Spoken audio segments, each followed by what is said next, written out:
समूह को पूरी तरह मिट्टी में नहीं मिला देता। साथियों, मेरे कठिन प्रयासों से 10 वर्षों में, बल्कि पिछले 1 वर्ष में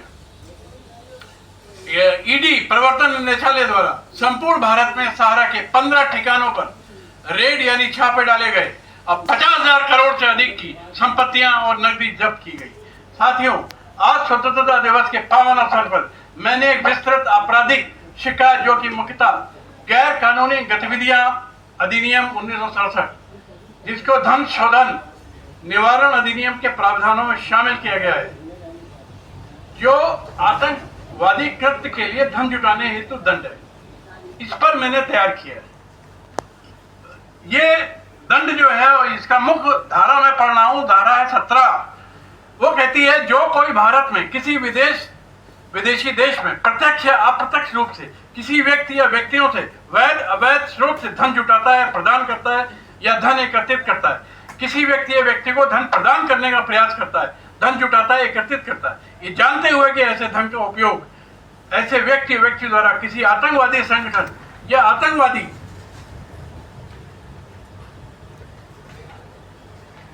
गिरोह या किसी व्यक्तिगत आतंकवादी द्वारा आतंकवादी कृत्य करने के लिए पूर्णतः आंशिक रूप से इस्तेमाल किया जा सकता है, भले ही, ये इंपॉर्टेंट है, ऐसे धन का उपयोग वास्तव में ऐसे कृत्य के लिए किया गया हो या नहीं किया गया हो, वो व्यक्ति कारावास से, जिसकी अवधि 5 वर्ष से कम नहीं होगी, किंतु जो आजीवन कारावास तक हो सकती है, दंडनीय होगा और जुर्माने के लिए भी दंडनीय होगा। इसमें वर्णित किसी भी कार्य में भाग लेना, आयोजन करना, निर्देशन करना एक अपराध माना जाएगा। साथियों, सारा समूह द्वारा उपरोक्त कानून पूरी तरह से लागू होता है, सारा समूह का पूरी तरह से। इसका मैंने गहन अध्ययन किया। 2008 से 11 के मध्य सहारा की 3 कंपनी, सहारा इंडिया रियल एस्टेट, सहारा हाउसिंग और सहारा इंडिया कमर्शियल ने फर्जी बॉन्ड डिवेंचर की आड़ में 40,000 करोड़ रुपए प्राप्त किए। सेबी सुप्रीम कोर्ट द्वारा 4 वर्षों तक जांच की गई। सहारा से बार बार पूछने के बाद भी सहारा समूह 40,000 करोड़ का कोई विधिक स्रोत यानी कहां से प्राप्त हुआ नहीं बता पाया। सुप्रीम कोर्ट ने 31/12 के आदेश में इस तथ्य का स्पष्ट वर्णन किया है। सभी 5 करोड़ निवेशकों का कोई विवरण नहीं दे पाया, सभी फर्जी पाए गए। 40,000 करोड़ का कोई हिसाब नहीं दे पाया, 12 वर्ष बीतने पर भी कोई विवरण नहीं दे पाया। वास्तव में ये पूरा धन आतंकवादियों से प्राप्त किया गया था।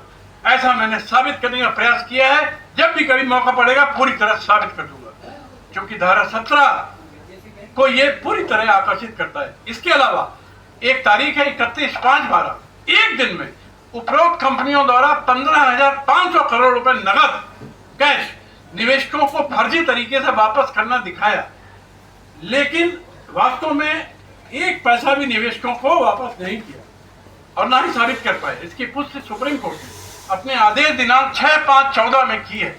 मेरा स्पष्ट आरोप है, ये 15,500 करोड़ रुपए 31/5/12 को नगद आतंकवादियों को दिया गया। सहारा ग्रुप द्वारा 87 से 2025 तक 25 लाख करोड़ रुपए से अधिक आतंकवादियों से प्राप्त किए गए एवं 5 लाख करोड़ से अधिक आतंकवादियों को दिए गए। इसका परिणाम 1993 का बम ब्लास्ट, 26/11/2001 का अमेरिका में ट्विन टावर का बम ब्लास्ट, प्लेन ब्लास्ट एवं 9/11/2008 को बॉम्बे ताज होटल का बम ब्लास्ट। मैंने विस्तृत शिकायत मैं सबूतों के America FBI, Bharat NIA, ED, CBI, DGP सबको भेजी है। मैंने OP श्रीवास्तव, स्वप्ना राय, JB राय, शिवांतु राय, सुशांतु राय, हिमांक राय, चांदनी राय, ऋचा राय को धारा 17 के अंतर्गत आतंकवादी माना है एवं तत्काल गिरफ्तारी और सभी संपत्तियों की जब्तीकरण की मांग की है। मैंने auditor, CA, CFO, CS, cost accountant, निदेशक, अधिकारी, सभी सहारा कंपनियों, सभी सहारा सोसाइटी के डायरेक्टर्स और अधिकारियों को, ऑडिटर्स को आतंकवादी माना है और उनकी गिरफ्तारी की मांग की है। मैंने 250 लाख करोड़ के सहारा फर्जी वित्तीय लेन का ब्यौरा भेजा है। अब या तो सहारा उपरोक्त आरोपों का जवाब दे या आतंकवादी होने का पदक 15 अगस्त के दिन स्वीकार करे और आजीवन जेल में जाए। साथियों, जब तक आपका एक एक पाई मैं 2% ब्याज की चुका नहीं देता और सहारा को मिट्टी में नहीं मिला देता है, मैं चैन से नहीं बैठूं।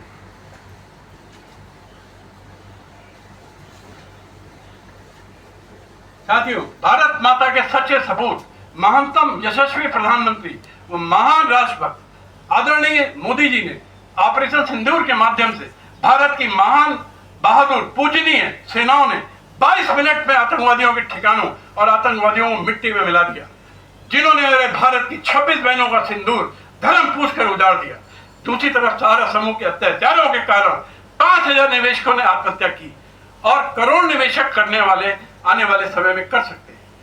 साथियों, सहारा का यह क्रूर अत्याचार आतंकवाद का ही एक रूप है।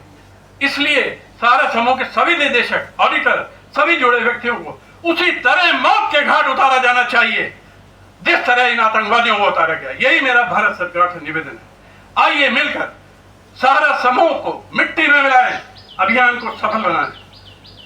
अंत में 2 लाइनें। दो में से क्या तुम्हें चाहिए? कलम की तलवार। देखिए, मैं तो कलम का सिपाही हूं। मन से ऊंचे भाव कि तन में शक्ति विजय अपार।